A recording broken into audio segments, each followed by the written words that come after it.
வணக்கம். இன்னைக்கு குடும்ப டைரின்ற ஒரு இன்ட்ரெஸ்டிங்கான சிறுகதையை பற்றி தான் பார்க்க போகிறோம். கணவனும் மனைவியும் நீண்ட நாட்களுக்கு பிறகு ஒன்றாக அமர்ந்து தேநீர் அருந்திக் கொண்டிருந்தனர்.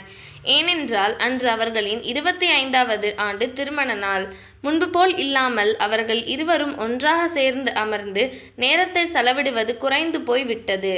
அவர்களுக்கு இடையே ஏன் இடைவெளி அதிகரித்து வருகிறது என்பது அவர்களுக்கு புரியவில்லை. தேநீர் அருந்திக் கொண்டிருந்த போது மனைவி மௌனத்தை கலைத்து, உங்களிடம் நான் நிறைய சொல்ல வேண்டும்.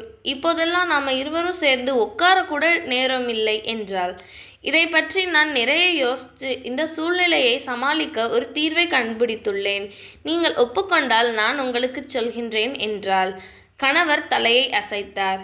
மனைவி மேசையின் மீது 2 டைரிகளை கொண்டு வந்து வைத்தாள். இந்த 2 டைரிகளில் ஒன்று உங்களுக்கு, மற்றொன்று எனக்கு. இனிமேல் நம் இருவருக்குள் ஏதேனும் புகார்கள் இருந்தால் அவற்றை நம் சொந்த டைரிகளில் எழுதி வைப்போம் என்றாள். மேலும் அடுத்த ஆண்டு நமது திருமண நாள் அன்று அவற்றை நாம் திறந்து படிப்போம். ஒவ்வொருவருக்கு பிடிக்காத விஷயங்களை புரிந்து கொள்ள இது உதவும். மேலும் அவற்றை மேம்படுத்தவே அல்லது தீர்வு காணவோ நாம் முயற்சிக்கலாம். கணவருக்கும் மனைவியின் யோசனை பிடித்திருந்தது. அன்றிலிருந்து அவர்கள் டைரியில் எழுதத் தொடங்கினார்கள். காலம் விரைவாக சென்றது. அன்று அவர்களின் 26வது ஆண்டு திருமண நாள். கணவன் மனைவி இருவரும் சாப்பாட்டு மேசையில் அமர்ந்து தேநீர் அருந்திக் கொண்டிருந்தனர். அவர்களின் டைரிகள் அருகில் வைக்கப்பட்டு அவற்றை ஒருவருக்கொருவர் மாற்றிக்கொண்டனர். தேநீர் அருந்தி முடிப்பதற்கு முன் கணவர் தனது மனைவியின் டைரியை படிக்கத் தொடங்கினார். அதில் பல புகார்கள் எழுதப்பட்டிருந்தன.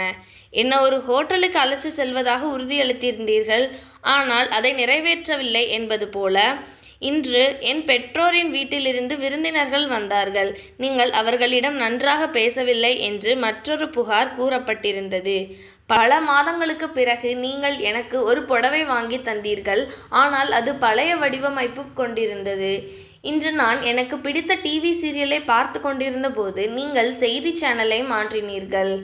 இன்றைக்கு சோபாவில் ஈரமான டவலை விட்டுட்டு போயிட்டீங்க. டைரியில் இது போன்ற பல புகார்கள் இருந்தன. கணவர் அவற்றை படிக்கும்போது அவரது கண்களில் கண்ணீர் பெருகியது.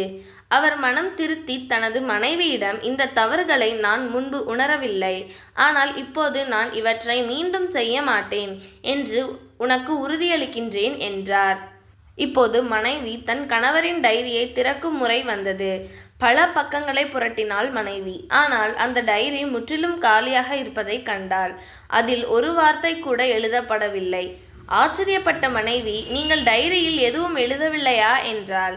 கணவர், கடைசி பக்கத்தில் பார், நான் அங்கே ஏதோ எழுதினேன் என்று பதிலளித்தார். அந்த பக்கத்தில் அவர் எழுதியிருந்தது, இத்தனை வருடங்களாக நீ எனக்காகவும் நமது குடும்பத்திற்காகவும் நிறைய தியாகம் செய்துள்ளாய். எங்களுக்கு மிகுந்த அன்பை கொடுத்திருக்கிறாய். இந்த டைரியில் உனக்கு எதிராக எதையும் எழுத முடியாது.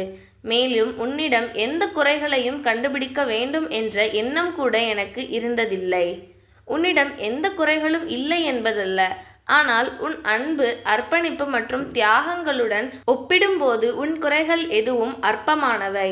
என்னுடைய எண்ணற்ற தவறுகளை பொருட்படுத்தாமல் இந்த சவாலான வாழ்க்கையில் என் பக்கத்தில் ஒரு நிழலை போல நின்று கொண்டிருக்கிறாய். எப்படி ஒருவர் தன் நிழலின் தவறுகளை கண்டுபிடிக்க முடியும்? இப்போது மனைவியின் கண்கள் கண்ணீரால் நிரம்பியிருந்தன.